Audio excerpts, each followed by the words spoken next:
Hello बच्चों। आज हम पढ़ेंगे डाइजेस्टिव सिस्टम के बारे में। डाइजेस्टिव सिस्टम होता क्या है? What is digestive system? तो डाइजेस्टिव सिस्टम जो है वो एक ग्रुप ऑफ ऑर्गन्स से मिलके बना हुआ है और digestive system is responsible for digestive system के थ्रू ही हमारा खाना जो है वो हमारी बॉडी के अंदर जाता है और हमारे बॉडी से बाहर निकलता है।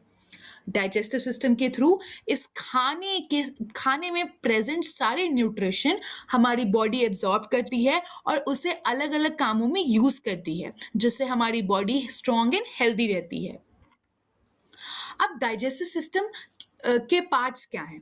तो डाइजेस्टिव सिस्टम जो है वो एक हॉलो माने खाली ऑर्गन से बना है, जिसे हम जीआईटी बोलते हैं, गैस्ट्रो इंटेस्टाइनल ट्रैक्ट। और ये गैस्ट्रो इंटेस्टाइनल ट्रैक्ट जो है वो किन ऑर्गन से मिलके बना हुआ है, अब उसके बारे में जानते हैं। सबसे पहला है mouth, oesophagus, stomach, small intestine, large intestine and anus. और इनके अलावा भी कुछ ऑर्गन्स प्रेजेंट होते हैं जिन्हें हम सॉलिड ऑर्गन्स बोलते हैं, जो हमारे खाने को डाइजेस्ट करने में हेल्प करते हैं। अब इस डायग्राम के थ्रू समझते हैं different parts of digestive system को। तो सबसे पहले ये है हमारा माउथ, उसके बाद यहाँ पे हमारे कान और हमारे चीक्स के पास हमारे सलाइवरी ग्लैंड्स है। उसके बाद हमारा ईसोफिगस, जिसे फूड पाइप बोलते हैं, खाने की नली। ये है हमारा स्टमक माने हमारा पेट। ये है लार्ज इंटेस्टाइन, ये है स्मॉल इंटेस्टाइन और ये है एनस। इस पूरे के पूरे ऑर्गन्स को मिला के जो बनता है वो है जीआईटी, गैस्ट्रो इंटेस्टाइनल ट्रैक्ट। उसके अलावा जो ऑर्गन्स प्रेजेंट हैं वो हैं लिवर, गॉल ब्लैडर और पैंक्रियाज। ये हमारे जीआईटी को हेल्प करते हैं खाना डाइजेस्ट करने में। अब हम जानते हैं कि माउथ का इंपॉर्टेंस क्या है डाइजेस्टिव सिस्टम में। तो जो माउथ है उसे हम एंट्री पॉइंट ऑफ फूड बोलते हैं। इस माउथ के द्वारा ही खाना जो है वो हमारे बॉडी में आता है। पर डाइजेशन का प्रोसेस जो है वो खाना मुंह में आने से बहुत पहले शुरू हो जाता है।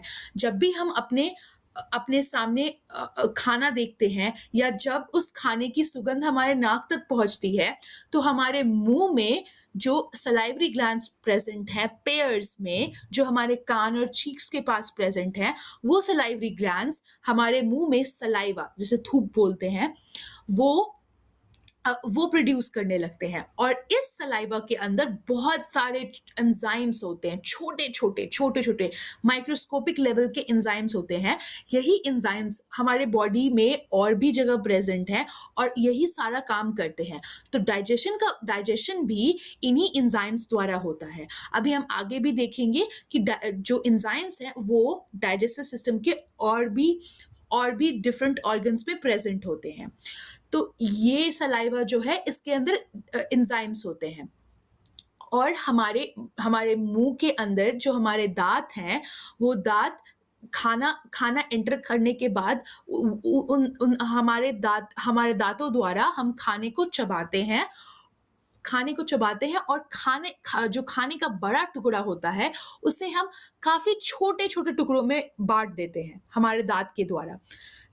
हमारे दांत के चबाने के द्वारा वो काफी छोटे छोटे स्मॉल पीसेस में बढ़ जाता है। अब ये स्मॉल पीसेस में बांटना इसलिए ज़रूरी होता है क्योंकि जो एंजाइम्स हैं वो इन छोटे टुकड़ों पे ज़्यादा अच्छे से काम करते हैं, क्योंकि छोटे टुकड़ों का सरफेस एरिया कम होता है। तो एंजाइम्स को काम करने में आसानी होती है, हमारा डाइजेशन अच्छे से होता है। आप इस डायग्राम में भी देख सकते हैं, ये हमारे सलाइवरी ग्लैंड्स है, ये हमारा मुंह है और ये ईसोफिगस है। तो हमारा डाइजेशन का प्रोसेस जो है वो मुंह से ही शुरू हो जाता है। हमारे मुंह में कार्बोहाइड्रेट का काफी हद तक डाइजेशन हो जाता है। तो डाइजेशन की प्रक्रिया जो है वो हमारे मुंह से ही चालू हो जाती है।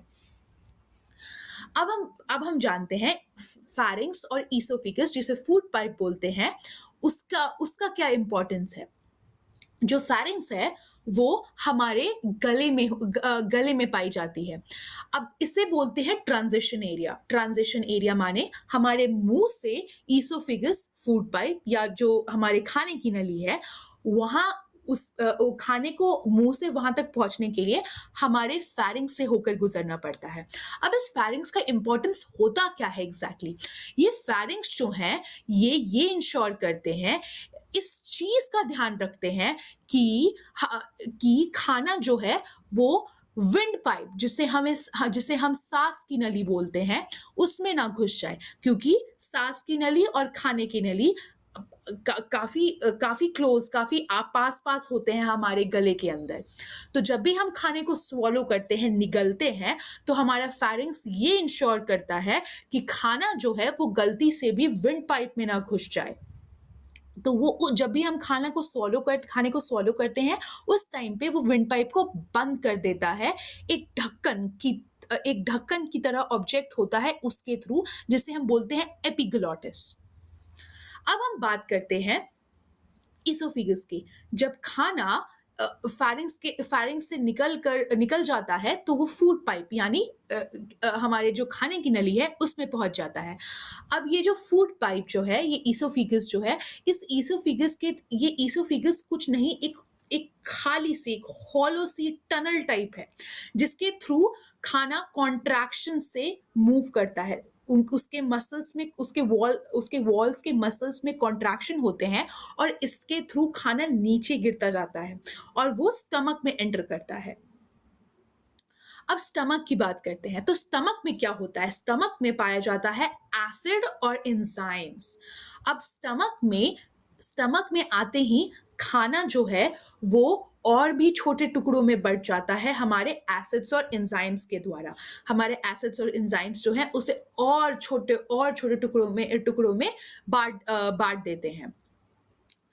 जब खाना पेट से निकल रहा होता है, उस टाइम खाने को चाइम बोलते हैं।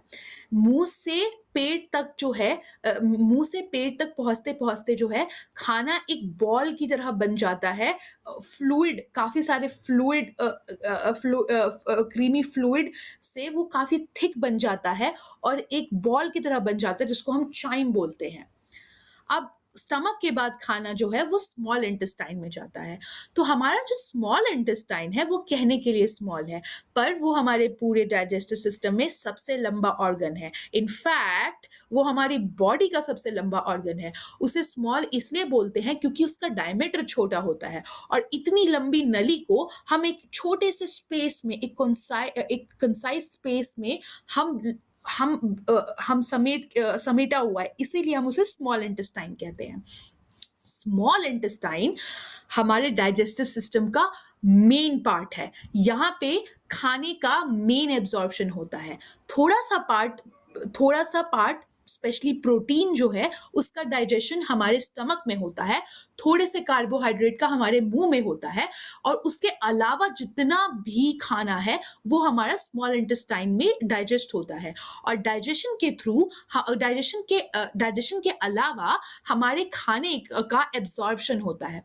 जो खाने के अंदर न्यूट्रिशन है वो जो है स्मॉल इंटेस्टाइन की वॉल्स जो है वो एब्जॉर्ब करती है, और बॉडी के डिफरेंट सेल्स और टिश्यू में पहुंचाती है, जहाँ पे उनका इस्तेमाल होता है, एनर्जी जनरेट होती है और हमारी ग्रोथ होती है।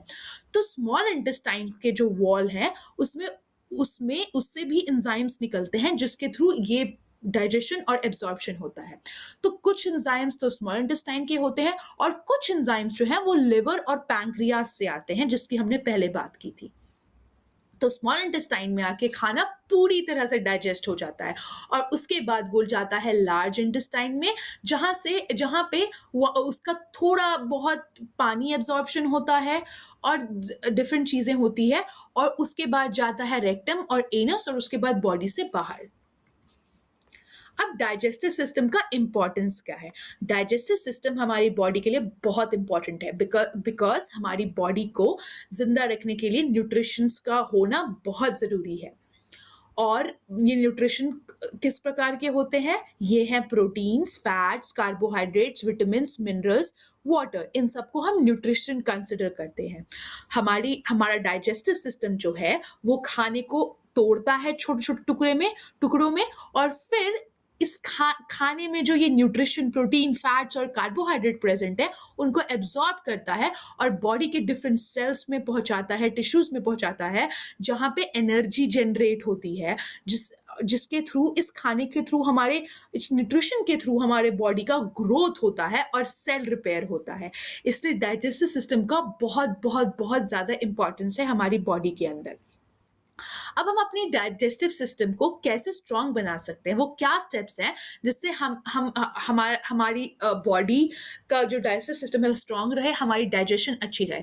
सबसे पहली बात, हमारे खाने के अंदर फाइबर बहुत ज़्यादा अमाउंट में होना चाहिए, क्योंकि फाइबर जो है उससे अच्छा डाइजेशन, गुड डाइजेशन होता है, and it is very important. Second, body में हमारे बॉडी में फैट्स काफ़ी इंपॉर्टेंट है। फैट्स के अंदर काफ़ी एनर्जी होती है, वो काफ़ी एनर्जी प्रोड्यूस करते हैं। इसीलिए हमें हेल्दी फैट्स अपने हमारी डाइट में प्रेजेंट होना ही चाहिए। अगर ऐसा भी नहीं है, हमें ज़्यादा फैट का इंटेक भी नहीं करना है और कम भी नहीं करना है, एक बैलेंस अमाउंट में फैट को खाना चाहिए। तीसरा पॉइंट जो है वो है स्टे हाइड्रेटेड।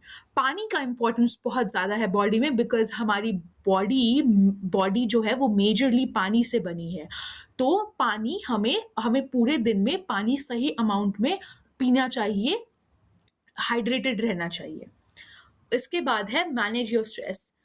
पढ़ाई का प्रेशर हो या किसी और चीज़ का स्ट्रेस हो, स्ट्रेस हमारी बॉडी पे बहुत बुरा इम्पैक्ट करती है। सिर्फ डाइजेस्टिव सिस्टम के लिए नहीं, कोई भी बॉडी का ऑर्गन सिस्टम है उसके लिए उस पे बहुत बुरा असर पड़ता है स्ट्रेस का। हमारे डाइजेशन का प्रोसेस है, प्रक्रिया है, उस पे भी असर डालता है स्ट्रेस, इसलिए स्ट्रेस नहीं लेना चाहिए।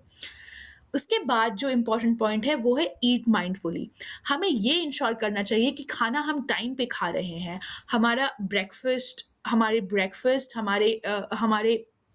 लंच और हमारे डिनर में सही डिफरेंस होना चाहिए, और ना हमें ज़्यादा खाना चाहिए ना कम, और साथ में एक बैलेंस डाइट खाना चाहिए जिसमें सारे के सारे न्यूट्रिएंट्स प्रेजेंट हो सही मात्रा में। उसके बाद जो इम्पोर्टेंट चीज़ जो हमें दिमाग में रखना चाहिए वो है च्यू योर फूड प्रॉपरली।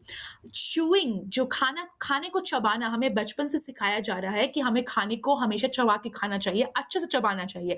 चबाना इसीलिए इम्पोर्टेंट है क्योंकि हमारे दाँत हैं वो खाने को छोटे-छोटे टुकड़ों में डिवाइड करते हैं, और जब खाने का छोटा टुकड़ा होगा, जितना ज़्यादा खाने के टुकड़े, पार्टिकल्स छोटे होंगे, फूड पार्टिकल्स, उतना ज़्यादा उन पे एंजाइम्स अच्छे से काम करेंगे और उतना ज़्यादा स्मूथ डाइजेशन प्रोसेस होगा हमारी बॉडी में।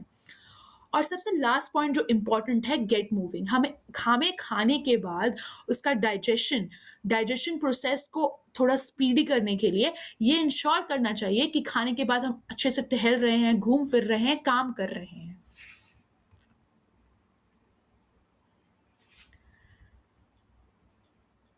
तो ये था डाइजेस्टिव सिस्टम। आज के लिए इतना ही। Thank you students.